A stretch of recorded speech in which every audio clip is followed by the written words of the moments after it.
que dar autonomía.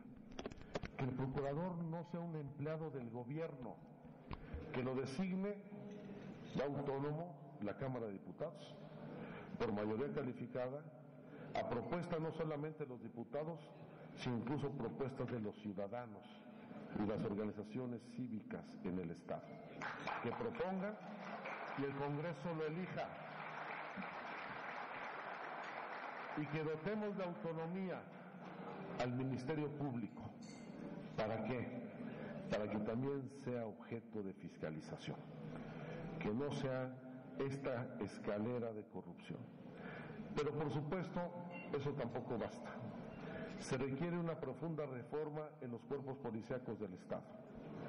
La primera es desaparecer a la Agencia de Seguridad del Estado, no solamente por la profunda corrupción que en ella existe, sino por un problema adicional.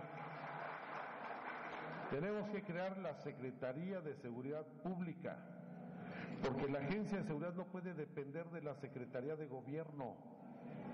Si la policía depende del secretario de Gobierno, su función fundamental no va a ser la prevención del delito, va a ser la actuación política y represiva contra los disidentes.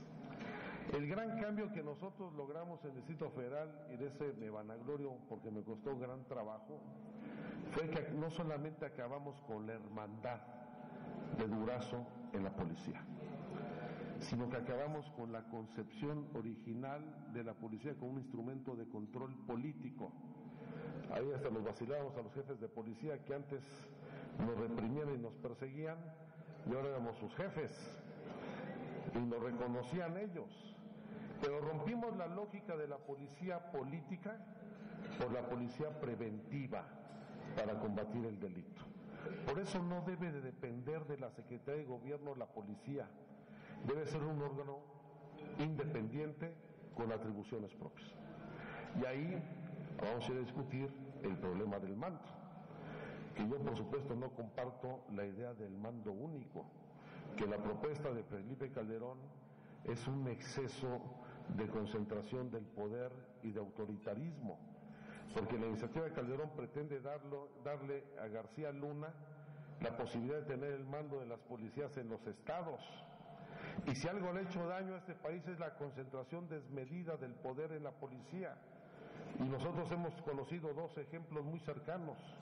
El Barapem, el Batallón de Repatrullas del Estado de México, que era un cuerpo represivo que controlaba a los presidentes municipales y le hacía contrapeso al gobernador, y el general Durazo en el Distrito Federal, y la hermandad. ¿Por qué tuvieron ese poder desmedido? Por esa lógica equívoca de la concentración del mando y del uso político de la policía. Entonces la policía tiene que proteger a los ciudadanos.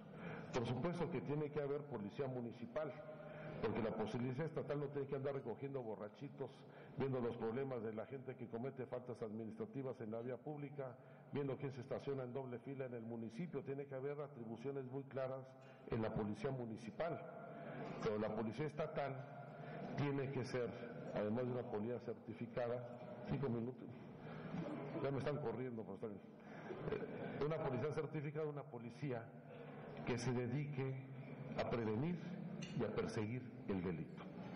¿Y se puede disminuir el delito? Sí. ¿Evadiendo la responsabilidad, echándole la pelotita al gobierno federal? No. Si bien al gobierno federal le tocan los delitos de carácter federal como el narcotráfico y la delincuencia organizada, hay atribuciones del gobierno local para frenar el desarrollo de la delincuencia organizada. ¿Cómo? Pues una política distinta. En primer lugar, diferenciando el tipo de bandas que existen, diferenciando el tipo de delitos que cometen y haciendo una política de inteligencia para desmantelar los eslabones de la cadena delictiva que permiten la reproducción y el fortalecimiento de la delincuencia organizada. Y esos están en delitos del fuero común que le tocan al gobierno del Estado: el robo al transportista, el robo a casa habitación, gran parte de la piratería, que en el momento en que se ataquen esos eslabones de manera directa, va a ir seminando evidentemente la capacidad de reproducción financiera y patrimonial de la delincuencia organizada. Hay otra parte que le toca al gobierno federal, que es fundamental, y no es policíaca, Quien hoy puede ayudar más a combatir a la delincuencia organizada es la Secretaría de Hacienda. ¿Qué es lo que no se entiende? Porque el lavado de dinero y todos esos miles de millones de dólares que se incorporan al sistema financiero nos puede atender la Unidad de Inteligencia Financiera de la Secretaría de Hacienda. Y si algo puede desmantelar el poder patrimonial y económico del crimen organizado, es desmantelar su capacidad económica e identificar no a la gente que deposita más de 15,000 pesos en efectivo en las cuentas del banco, a quienes les cobran 3% de impuesto, sino a quienes tienen sistema financiero en muchos desarrollos inmobiliarios, en muchas inversiones poco claras, el dinero originado de la delincuencia organizada. Ojalá y algún día se decida el secretario de Hacienda no solamente gastarse los 6,000 pesos en un mes con los que vive una familia, a ver si puede sobrevivir, sino a cumplir esa responsabilidad que es la que principalmente le corresponde.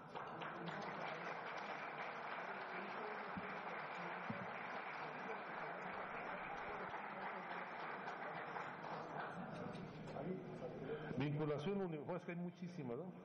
Vinculación universidad-empresa. Pues muchos de los parques tecnológicos que hicimos nosotros en el Distrito Federal estuvieron asociados justamente a hacer una integración entre las actividades productivas y la formación académica y profesional de los muchachos. Para no irnos muy lejos, ahí está el Tec Milenio, con un parque industrial en sus propias instalaciones, y el Tecnoparque Azcapotzalco, a un lado de Ferrería, en donde la lógica era aprovechar la presencia de la UAM Azcapotzalco, del Politécnico Nacional y del Tec Milenio para generar los cuadros técnicos y profesionales al servicio de esas empresas. Hoy tenemos el call center más importante de Banco Santander, ahí en el Tecnoparque Azcapotzalco, y otro tipo de empresas de desarrollo tecnológico muy importantes. Aquí incluso hay mayor potencial. Les voy a poner un solo ejemplo.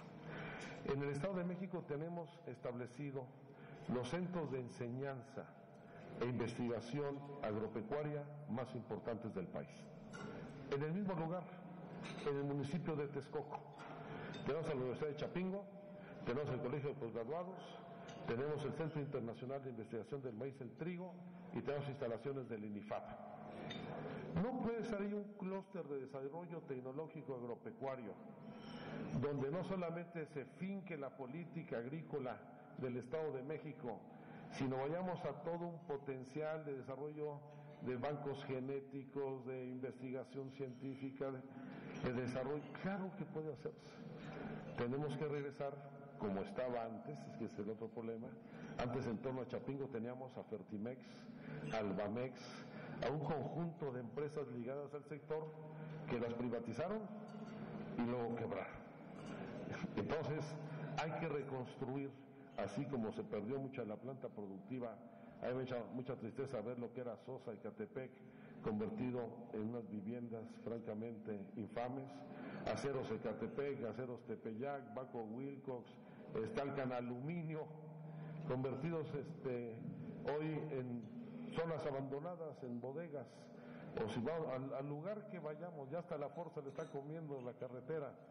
Hay que cuidar la planta productiva que tenemos, hay que proteger a los inversionistas. Yo no creo en esa falsa teoría de las ventajas competitivas en la apertura comercial. Se han cometido errores gravísimos. El más grave ha sido el del campo. Siempre en el debate que tuvimos sobre el Tratado de Libre Comercio, yo estoy muy presente en la discusión con Pedro Aspe y con Serra Puche, con Jaime Serra Puche, donde decían que no era necesario invertirle al campo, que para qué le invertíamos si era mejor comprar alimentos más baratos en el extranjero, donde había disponibilidad suficiente y con lo cual estaba garantizado el abasto del país.